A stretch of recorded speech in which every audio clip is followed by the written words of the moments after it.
Hotman Paris merasa geram usai dirinya disebut pernah mencangkul sawah. Ia pun memarken sebuah bukti bahwasannya ia sudah go internasional sejak lama.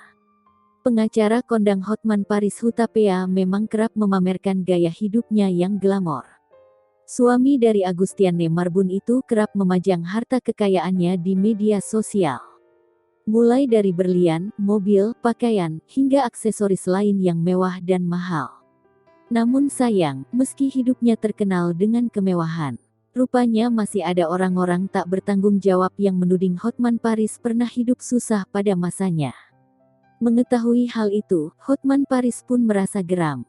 Pasalnya, ia merasa telah difitnah oleh segelintir orang-orang yang diduga iri kepadanya. Melalui unggahan di akun Instagram pribadinya, pria 61 tahun itu tampak menyentil orang-orang yang mengatakan bahwasannya Hotman Paris masih mencangkul sawah pada tahun 2000. Maka sebagai buktinya ia menunjukkan foto yang diambil tahun 1988, manakala dirinya sedang berada di Opera House, Sydney. Pada foto yang diunggah terlihat Hotman muda sedang berkumpul bersama teman-temannya mengenakan pakaian rapi.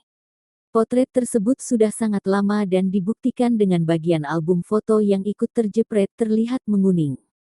Sukses meraih manisnya hidup, Hotman menyebutkan dirinya sudah go internasional sejak tahun 1988.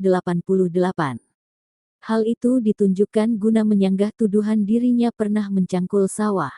Bahkan, Hotman Paris memamerkan bahwa pada saat itu, ia sudah memiliki asisten pribadi dari kalangan artis papan atas seperti Sofia Latjuba dan Cut Keke.